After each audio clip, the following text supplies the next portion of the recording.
राधा स्वामी संगत जी, जिन बातों को लेकर बाबा जी पर सवाल उठाए गए थे, आज उन्हीं मुद्दों पर बाबा जी ने खुद साफ साफ बोलकर सच सामने रख दिया है। आप सभी जानते हैं कि कुछ लोगों ने बाबा जी पर नशे को लेकर गलत इल्ज़ाम लगाए थे, लेकिन आज बाबा जी ने खुलकर बता दिया है कि वो हमेशा नशे के खिलाफ खड़े रहे हैं। इसी बीच पंजाब के गवर्नर साहब का बाबा जी के पास फ़ोन आया और उसी एक कॉल के साथ पूरा कार्यक्रम अचानक बदल गया। फ़ोन लगातार बजने लगा और फिरोज़पुर जाने का नया कार्यक्रम तय हो गया। बाबा जी किस समय निकले, फ़ोन पर क्या बातचीत हुई और उस पल क्या माहौल था, ये सारी जानकारी आज मैं आपको अपने वीडियो में बताऊंगी। आप सभी के साथ हाथ जोड़कर निवेदन है कि संगत व्यास की चैनल को ज़रूर सब्सक्राइब कीजिएगा और कमेंट बॉक्स में राधा स्वामी लिखना ना भूलिएगा जी। लेकिन असली बात क्या थी, फ़ोन ठीक किस समय आया और उस कॉल के बाद क्या बदलाव हुए, ये पूरी जानकारी भी आपको यहाँ मिलेगी। इसीलिए मेरी आपसे विनती है कि चैनल में सब्सक्राइब करके बेल आइकन ज़रूर दबाइएगा ताकि हमारे आने वाले हर वीडियो आप तक पहुँच सके। आज सुबह करीब 10:30 बजे बाबा जी डेरा ब्यास से फिरोज़पुर वन सेंटर के लिए रवाना हो गए थे। सच कहूँ तो उस समय बहुत कम लोगों को ये जानकारी थी बाबा जी आखिर किस उद्देश्य से जा रहे थे, जबकि ज़्यादातर संगत इस बात से अनजान ही रही। दरअसल कल रात देर शाम पंजाब के गवर्नर साहब का फ़ोन आया था। फ़ोन पर उन्होंने विनम्र आग्रह किया कि अगले दिन सुबह एक विशेष कार्यक्रम है और बाबा जी की उपस्थिति बहुत ज़रूरी है। पूरी बात बड़े आदर और प्रेम से रखी गई और बाबा जी को औपचारिक रूप से आमंत्रित किया गया। जैसा कि आप सभी जानते हैं, हमारे बाबा जी हर किसी की भावना और सम्मान को दिल से समझते हैं और इसी कारण ये निमंत्रण उन्होंने पूरे प्रेम भाव से स्वीकार किया। बाबा जी सबकी कदर करने वाले हैं। इसीलिए उन्होंने भी बड़े स्नेह के साथ ये कह दिया कि वो ज़रूर आएंगे। रात होते फ़ोन की घंटियां बजने लगी। सेक्रेटरी साहिब और अन्य संबंधित लोगों को सूचना दे दी गई कि अगले दिन बाबा जी फिरोज़पुर वन सेंटर पहुंचने वाले हैं। ये भी तय हुआ कि बाबा जी हेलीकॉप्टर से आएंगे और पूरा कार्यक्रम पूर्व निर्धारित रहेगा। सुबह होते ही सुरक्षा से जुड़ी गाड़ियां पहले ही फिरोज़पुर पहुंच गई और ठीक 10:30 बजे बाबा जी अपनी कोठी से हेलीकॉप्टर के लेके रवाना हो गए। जब बाबा जी वहां पहुंचे तो आप सभी ने देखा ही होगा कि सोशल मीडिया पर वीडियो की बाढ़ आ गई है। न्यूज़ चैनलों पर लाइव प्रसारण चल रहा है और हर तरह वही दृश्य चर्चा का विषय बना हुआ है। लोगों ने वह दृश्य अपनी आंखों से देख लिया था और उनके बाद जब बाबा जी फिरोज़पुर पहुँचे तो सबसे पहले उन्होंने वहाँ संगत को खुले दर्शन दिए। बाबा जी ने पैदल चलते हुए दर्शन करवाए और उन पलों की वीडियो भी अब हर जगह सामने आ चुकी है। बाबा जी के दर्शन पाकर फिरोज़पुर की संगत मानो धन्य हो गई हो। बड़े ही प्रेम और स्नेह के साथ बाबा जी ने संगत को पैदल दर्शन दिए और सबको निहाल कर दिया। इसके बाद आज पंजाब के गवर्नर गुलाब चंद कटारिया जी द्वारा नशे के खिलाफ एक विशाल रैली का आयोजन किया गया था। ये रैली काफ़ी लंबी थी और इसमें पैदल चलना पड़ता था और उसी रैली के कार्यक्रम में बाबा जी को भी सादर आमंत्रित किया गया था। इस रैली में बीजेपी के प्रतिनिधि भी मौजूद थे। सुखबीर बादल जी भी वहां आए हुए थे और कई अन्य सम्मानित लोग भी शामिल थे जिन्होंने बाबा जी का विशेष रूप से आमंत्रित किया था। कुछ दिन पहले लोगों ने तरह तरह के आरोप लगाए थे। कोई कुछ कह रहा था और कोई कुछ, लेकिन किसी की ज़ुबान बंद नहीं की जा सकती क्योंकि हम एक आज़ाद देश में रहते हैं और हर किसी को बोलने का अधिकार है। जिसने जो कहा वो उसकी सोच थी, लेकिन आज बाबा जी ने उस रैली में पहुंचकर ये साफ कर दिया कि डेरा पूरी तरह नशों के खिलाफ है। डेरे में नशों के विरोध में एक पूरी वीडियो और एक संपूर्ण फिल्म भी बनाई गई है जिसमें हर बात बिल्कुल स्पष्ट रूप से समझाई गई है। इस पूरे कार्यक्रम का एक ही स्पष्ट संदेश था कि हमें नशों से दूर रहना है और समाज को भी इसी दिशा में जागरूक करना है। जहां बाबा जी कई बड़े बड़े मंत्रियों और उच्च पदों पर बैठे प्रतिष्ठित लोगों से मिले, क्योंकि आज के समय में बाबा जी स्वयं एक बहुत बड़ी आध्यात्मिक हस्ती है, इसीलिए बड़े अधिकारियों और मंत्रियों से मुलाकात होना उनके लिए कोई असामान्य बात नहीं है। इसके बाद बाबा जी ने उस रैली में भी शामिल हुए, जिसे मीडिया ने कवर किया। सच कहूँ तो बाबा जी की मौजूदगी के कारण ही वो रैली खास बन गई। आमतौर पर ऐसी रैलियों को या तो बहुत कम दिखाया जाता है या बिल्कुल नज़रअंदाज कर दिया जाता है, लेकिन बाबा जी के पहुंचते ही हालत बदल गए। जिन चैनलों ने शायद 5 या 10% कवरेज करने की सोची थी, उन्होंने भी पूरी ताकत के साथ इस रैली को दिखाना शुरू कर दिया। आखिरकार मीडिया ने इस रैली को पूरे कवरेज दी और हर जगह हेडलाइन चलने लगी। डेरा ब्यास की मुखिया गुलाब चंद कटारिया जी की नशा विरोध रैली में पहुंचे। यह भी दिखाया गया कि कैसे बाबा जी ने लोगों को नशे से जागरूक किया है। जब गुलाब चंद कटारिया जी रैली का नेतृत्व कर रहे थे, उसी दौरान बाबा जी भी उनके साथ मौजूद रहे। पूरी सुरक्षा व्यवस्था तैनात थी और यह पूरा कार्यक्रम लगभग 2 घंटे तक चला। 2 घंटे बाद बाबा जी दोबारा सेंटर पर पहुंचे, जहां उनकी गाड़ियां पहले से ही पहुंच चुकी थी। सेंटर में आने के बाद बाबा जी ने फिर से संगत को दर्शन दिए। दर्शन के पश्चात बाबा जी हेलीकॉप्टर में बैठे और लगभग 2:30 बजे के आसपास बाबा जी डेरा व्यास के पास रवाना हो गए। बहुत से लोग अभी भी तरह तरह के आरोप लगा रहे थे, कह रहे थे कि ऐसा नहीं है, वैसा नहीं है, लेकिन आज बाबा जी ने उन सभी बातों को जवाब अपनी कार्यवाही के माध्यम से दे दिया। सच में बाबा जी ने सबकी बातें बदल करवा दी।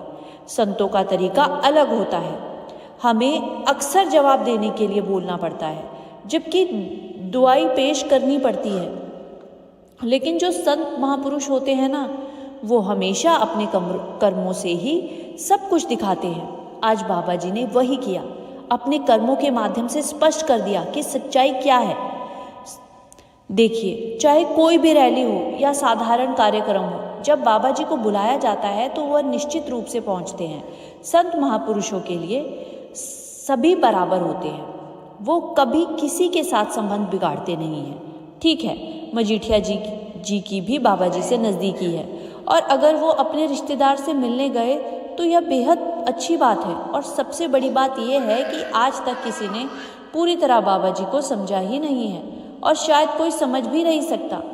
यह बिल्कुल सामान्य सी बात है, जैसे किसी घर में बच्चा हो, कोई बड़ा हो, हम उसके साथ उसी घर में रहते हैं, और उसी तरह बाबा जी का आचरण भी हर किसी के साथ सीखने योग्य है। हम अक्सर सोचते हैं कि हमें सब कुछ समझ में क्यों नहीं आता, ना अपने परिवार के लोग, ना पार्टी वाले, ना दोस्त, ना रिश्तेदार।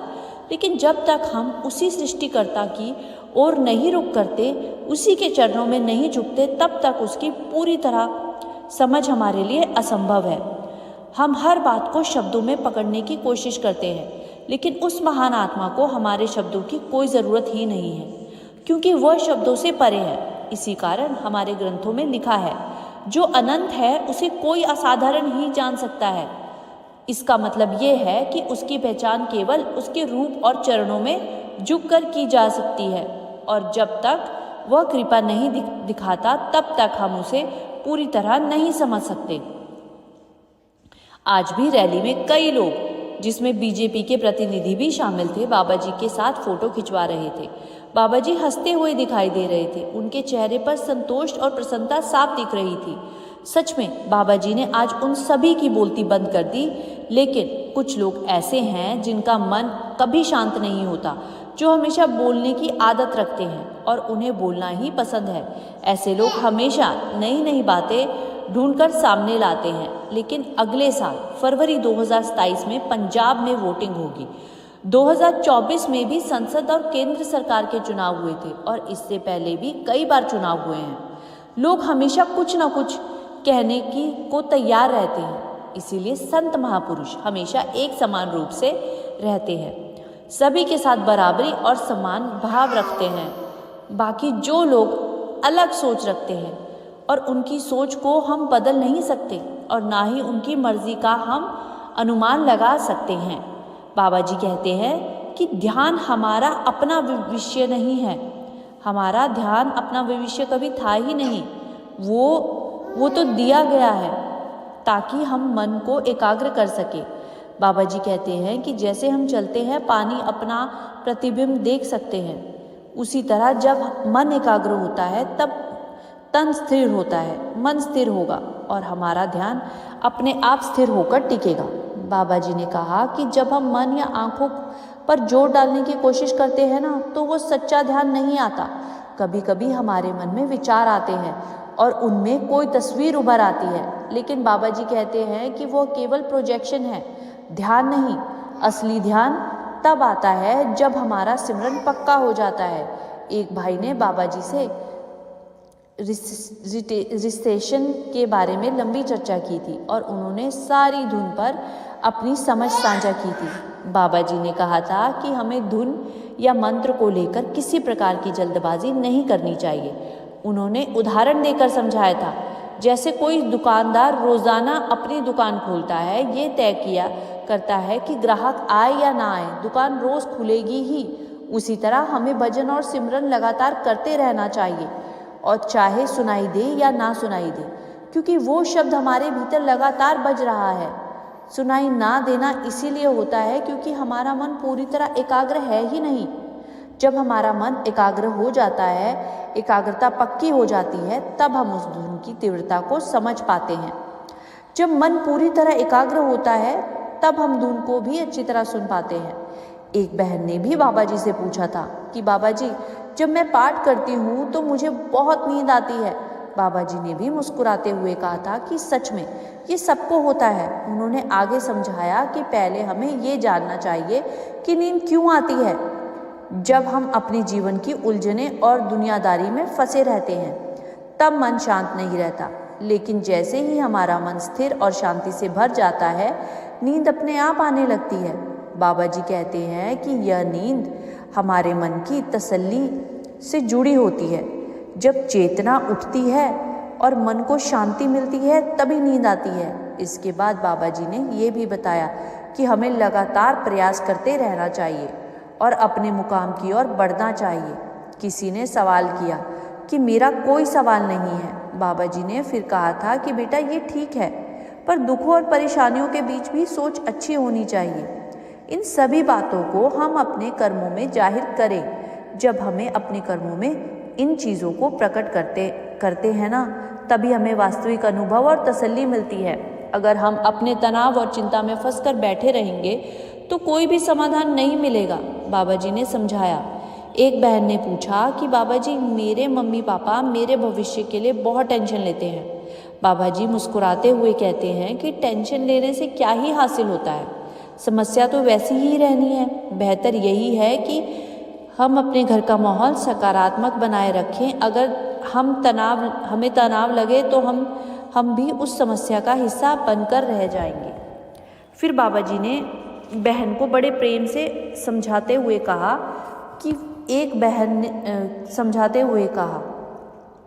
कि ये सब सिर्फ हमारे माता पिता की चिंता है और कुछ नहीं। तुम्हें अपने घर का माहौल पॉजिटिव रखना है और अपने माता पिता की बातों पर अमल करना है। उसके बाद एक बहन ने हंसते हुए कहा कि मेरी एंगेजमेंट हो गई है बाबा जी, और मुझे वही जीवन साथी मिला है जो मैं चाहती थी। हम दोनों सत्संग में आए हैं और कृपा करें। बाबा जी ने फिर हंसकर कहा, कुछ और भी अधूरा रहता है तो वो भी बता दो। तो बहन ने कुछ नहीं बोला और बाबा जी ने फिर हंसते हुए समझाया कि सब कुछ पूरी तरह सही है। ये सुनकर सारी संगत जोर जोर से हंसने लगी। आज अगर आप भी यहाँ होते तो सवाल जवाब सुनकर आप भी बहुत खुश होते। जिन लोगों ने पहले नहीं सुना, उन्हें आज ये सुनकर बहुत सुख और आनंद महसूस हो ही रहा होगा। सचमुच सच्चे पातशाह ने संगत को हंसाकर और प्रसन्न करके सबको बहुत खुश कर दिया। किसी ने सवाल किया कि बाबा जी, अगर फेल हो जाए तो क्या होगा? और लोग कहते हैं कि कुछ लोग फेल हो जाएं तो उन्हें जीना नहीं चाहिए। बाबा जी ने हंसते हुए कहा। बाबा जी ने प्यार से समझाया कि जिस चीज़ का जीवन में एक उद्देश्य होता है, हर चीज़ का, कोई भी चीज़ हो, अगर आसानी से मिल जाए तो इंसान उसकी कदर नहीं करता। बाबा जी कहते हैं कि बेटा, हमें मेहनत करते रहना है, तभी हम उसकी कद्र करना सीखेंगे। जैसे बच्चा जन्म लेने के बाद तुरंत दौड़ने नहीं सीखता, पहले गिरता है, उठता है और फिर धीरे धीरे चलना सीखता है। उसे बहुत समय लगता है। मेहनत धीरे धीरे उसकी आदत बनती जाती है, वो असफलता प्राप्त करता है। इसी तरह मालिक भी जीवन में उतार चढ़ाव देता है ताकि हम सीख सकें। फिर उन्होंने बताया कि लोग हमेशा अलग अलग राय देंगे, 4 लोग अच्छा कहेंगे और 4 लोग बुरा भी कहेंगे। हमें लोगों की बातों पर ध्यान नहीं देना है, हमें सिर्फ और सिर्फ अपने काम को पूरा करना है। फिर एक वीर ने सवाल किया कि बाबा जी, मेरे माता पिता भजन सिमरन करते हैं, क्या सर्दियों में भजन सिमरन करना अच्छा होता है? बाबा जी कहा कि गर्मी हो या सर्दी, हमें तो मालिक को याद करना ही है। अगर गर्मी में कोई कहे कि उन्हें ऐसे एसी में बिठा दो तो हमने एसी ऑन कर देना है, या सर्दी में कोई कहे तो हमें हीटर ऑन कर देना है। सारी संगत खिड़खिड़ा कर हंसने लगी। मौसम चाहे कैसा भी हो, हमें हमेशा उस मालिक का ध्यान करना ही चाहिए। फिर बाबा जी ने आगे कहा कि जो मेहनत करता है ना, उसे कभी असफलता नहीं मिलती।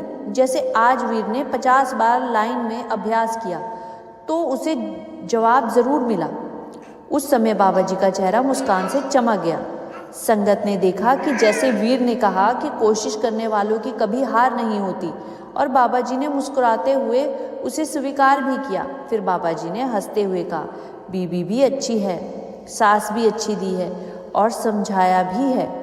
भगवान के पास चली गई है या तुम्हारे पास है? बाबा जी ने पूछा। ये सुनकर संगत भी मुस्कुराकर खुशी से खिड़खिड़ाने लगी। आज पंडाल में माहौल बिल्कुल अद्भुत था। संगत सब खिलखिलाकर हंस रही थी। तभी एक वीर ने भी कहा, बाबा जी, आज आपने तो मुझे सब कुछ दिया है, आपका बहुत बहुत धन्यवाद। और बाबा जी ने मुस्कुराते हुए समझाया, बेटा, हमें तो हमेशा उस मालिक का धन्यवाद करना है। अगर आभार करना है तो उसका करना है। हमारा कर्तव्य है उसकी अपनी करनी पे अमल करना। फिर वीर ने थोड़ी देर बाद कहा कि बाबा जी, बेटा, अगर मालिक ने इतना कुछ दिया है तो बस धन्यवाद ही करना चाहिए। इसके बाद वही वीर बोला, बाबा जी, रात को जब मैं सिमरन करता हूँ, कभी कभी सोते समय मेरे दिमाग में अचानक ब्लास्ट जैसा महसूस होने लगता है। मुझे डर लगने लगता है, शायद कुछ हो गया है। तो बाबा जी ने बड़े प्यार से समझाया, बेटा, ऐसी कोई बात नहीं है। हम अपने मन के बहकावे में आ जाते हैं। हमें अपना सिमरन लगातार चालू रखना चाहिए, रुकना नहीं चाहिए। इसी बीच संगत में किसी ने सवाल किया कि बाबा जी, हम सेल्फ कंट्रोल कैसे कर सकते हैं? कई बार हमें पता होता है कि ये गलत है, फिर भी हम वो कर बैठते हैं। इन सब चीज़ों से खुद को कैसे बचा सकते हैं? तो बाबा जी ने प्यार से जवाब दिया, बेटा, हिसाब किताब तो हमें ही देना होगा ना। हमें चाहिए कि हम इन चीज़ों से बचें और सही रास्ते पर आगे बढ़ें। फिर किसी ने पूछा कि सच्चाई के रास्ते पर चलने में इतनी मुश्किल क्यों आती है बाबा जी? तो बाबा जी ने समझाया कि बेटा, ये मुश्किलें नहीं हैं, ये तो हमारे कर्मों का हिसाब किताब है। जो कर्म हमने किए हैं उसका भुगतान हमें ही करना होगा। इसी कारण वाणी में भी कहा गया है, दूसरों को दोष मत दो, अपने कर्मों का फल स्वयं भुगतो। बाबा जी कहते हैं कि हर किसी को अपने अपने कर्मों का हिसाब देना ही होगा। किसी को कोई काम आसान लगता है तो वह सोचते हैं कि मालिक ने सहायता की, और किसी ने थोड़ी कठिनाई आती है तो वो समझते हैं कि मालिक ने थोड़ी परीक्षा दी। हमारी एक बहन ने पूछा कि जीवन में परेशानियां आती है तो हमें क्या करना चाहिए? बाबा जी ने कहा कि बेटा, परेशानी आती है तो हमें समाधान की ओर ध्यान देना चाहिए। जब हम समाधान की ओर ध्यान देंगे, परेशानी अपने आप कम हो जाएगी। यदि हम केवल परेशानी की तरफ देखेंगे तो वह बढ़ती जाएगी। इसलिए हमेशा अपने ध्यान को हल की दिशा में रखना चाहिए। कई संगत पूछती है कि सच्चाई के रास्ते पर चलने में इतनी मुश्किलें क्यों आती है? बाबा जी ने समझाया कि बेटा, ये मुश्किलें नहीं हैं, ये तो हमारे कर्मों का हिसाब किताब है। जो कर्म हमने किए हैं उसका भुगतान हमें ही करना होगा। इसी कारण वाणी में भी कहा गया है, दूसरों को दोष कभी मत दो और अपने कर्मों का भुगतान स्वयं करो। बाबा जी कहते हैं कि हर किसी के अपने अपने कर्म का हिसाब देना ही पड़ता है। किसी को कोई काम आसान लगता है तो किसी को कोई। इसके बाद किसी ने सवाल किया कि बाबा जी, जहाँ परेशानी होती है वहाँ मालिक हमें जल्दी से क्यों नहीं निकालता? इस पर बाबा जी ने कहा कि कई बार परिवार में ऐसी परेशानियां आ जाती है जिसे थोड़ा समय लगता है, लेकिन मालिक हमसे दूर नहीं होता। मालिक हमारे कर्म वहाँ पे भी हमारी मदद कर रहा होता है। जीवन मालिक ने हमें सीखने के लिए दिया है। जो दुख हो या सुख आता है वो जीवन का हिस्सा है। हमें बस इन दुखों और सुखों से सीखना चाहिए। बाबा जी की यह शिक्षा मुझे बहुत गहराई से समझ आई। बाबा जी से पूछा कि कभी कभी भजन सिमरन करते समय समझ नहीं आता कि क्या करना चाहिए और ध्यान क्यों नहीं लगता। तो बाबा जी ने मुस्कुराते हुए कहा कि बेटा, भजन सिमरन का असली मकसद तो मन को एकाग्र करना ही है। ध्यान तभी लगेगा जब इसे नियमित रूप और सही तरीके से किया जाएगा। मालिक स्वयं हमें उस काबिल बनाएगा। अभी हमारी शक्ति पर्याप्त नहीं है, इसीलिए शब्द और कर्म की भक्ति हमें योग्य बनाती है। यदि शब्द हमें मालिक के योग्य बनाते हैं, यही शब्द हमें मालिक के योग्य बनाएंगे। फिर सवाल किया गया कि भाई बहुत अटैच रहता है और कई बार अपने तरीके से काम कर लेता है। बाबा जी कहते हैं, बेटे, किसी को परखना नहीं है, किसी को नहीं परखना, सिर्फ सहारा बनना है। कोशिश नहीं करनी चाहिए कि उसका साथ दिया जाए, लेकिन हर कोई हमारे अनुसार नहीं चलता। बच्चे जब बड़े होते हैं तो उन्हें फोर्स नहीं करना चाहिए, उन्हें अपने तरीके से समझने और सीखने देना चाहिए। बाबा जी से पूछा गया कि बच्चों को सही संस्कार देने के लिए और क्या करना चाहिए। तो बाबा जी ने यही कहा कि उन्हें फोर्स नहीं करना है, उन्हें उनके तरीके से जीने देना है।